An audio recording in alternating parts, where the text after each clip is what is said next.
Let's be honest, friends, we don't know every wrestler that has ever existed. If you say you do, you're lying. It's fun to try and be some sort of encyclopedia on the sport of kings, but that's no easy feat. A few are always going to slip through the cracks. Some people hadn't even heard of Shinsuke Nakamura before he made his way through NXT, and AJ Styles was just a name, as aside from someone who'd been smashing the non-WWE scene for years. There's nothing wrong with that either. You shouldn't be expected to follow anything with that much intensity unless you choose to do so. It goes further than this as well, as there are plenty of guys and gals who have always gone under the radar despite being excellent. I'm Simon from WhatCulture, and this is 8 awesome wrestling stars you've never heard of. Number 8, Austin Idol. Also known as the universal heartthrob, which seemingly means we'd all fall in love as soon as we set our eyes on him, Austin Idol was also one of the best workers in the Memphis territory as he played the beach blonde playboy. He was chiseled, could cut a promo, and go in the ring. These are important tick boxes. Before this, he'd been Mike McCord, his real name, a dude who was around 100 pounds heavier with a powerlifting gimmick. A plane crash in 1975 would change all that though, as McCord was forced to drop all the weight while also vowing to never fly again. This meant he mostly stayed local but transformed himself into Austin Idol before having legendary feuds with Jerry the King Lawler and the Road Warriors. He'd mostly retired by 1990 and did so officially 8 years later, and if you do nothing else today, go and watch one of his promos. Notice anything? That's right, he basically inspired a lot of guys in that era. Probably one of the best talents to never work for the WWE. Idol was brilliant. Number 7, Brad Armstrong. Many say that out of all the Armstrongs, Brad was the best. The reason that surprises some is that the rest of the family consisted of Bullet Bob, Scott, Steve and Brian, the latter of which would change his name to the Road Dogg and be a part of the biggest period in pro wrestling history. In terms of mic work, that prize definitely went to Jesse James, but within the squared circle no one could touch Brad, who was an astonishing wrestler and a highly skilled performer. For one reason or another, he just couldn't find the success he deserved, even though he had some moments such as joining WCW's version of the Fabulous Freebirds. All that time he was forced to put on a spider costume and be the awfully named Arachna Man. Unsurprisingly, Marvel Comics sued. Armstrong sadly died in 2012 of a heart attack, and his legacy was summed up wonderfully by Jim Ross, who said that while he called hundreds of Brad's matches, he never once saw one that could be called bad. Number 6, Don Leo Jonathan. As odd as it sounds now, wrestling didn't really attract super tall guys in and around the 1950s.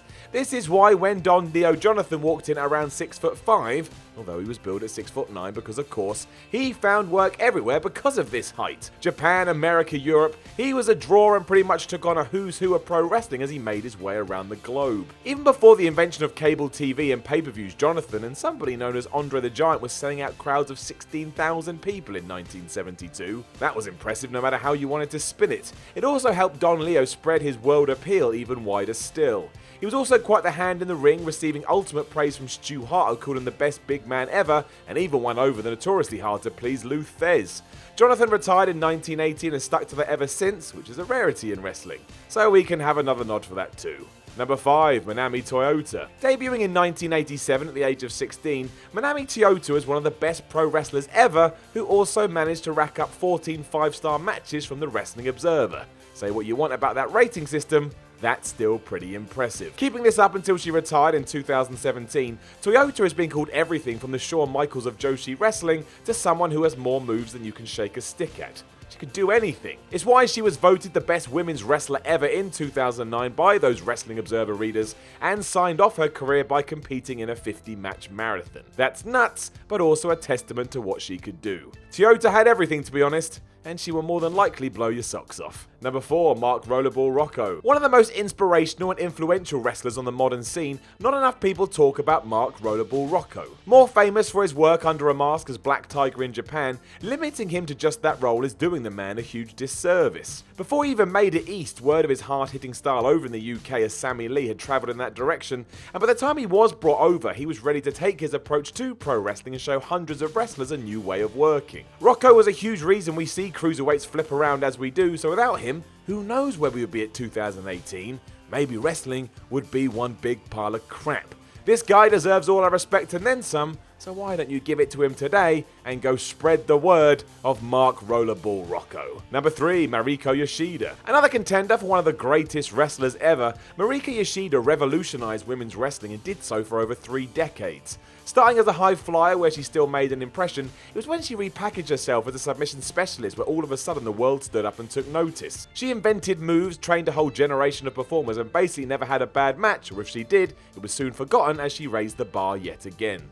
A true trailblazer in this crazy sport we all watch, a lot of people often compare her to the likes of Bret Hart. A warrior in her own right, Yoshida's body of work speaks for itself. Number 2, Luther Lindsay. Luther Lindsay died in the middle of the ring following a heart attack in 1972 at just 48 years old. It was utterly tragic. One of the pioneers of interracial wrestling back when interracial wrestling was actually a thing, Lindsay was a significant talent that constantly received praise from the one and only Lou Thesz. Incredibly popular in the Pacific Northwest and Mid-Atlantic territories during the 50s and 60s, he was billed as the United States Colored Heavyweight Champion.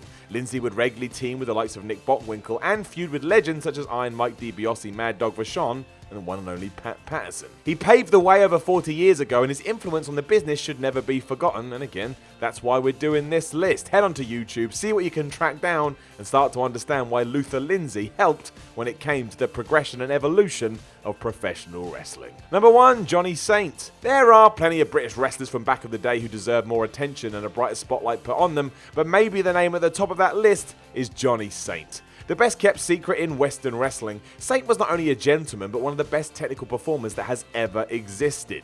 Decades ahead of his time, Johnny debuted in 1958 at just 17 years of age and went all the way through to 1996 before he eventually hung up his boots. He inspired a whole generation of wrestlers including William Regal, Fit Finlay and of course Daniel Bryan, and if you do want to see him today you can as the GM of NXT UK. His impact on the wrestling industry rang out far and wide, which is why he now finds himself in the loving embrace of those warm WWE arms.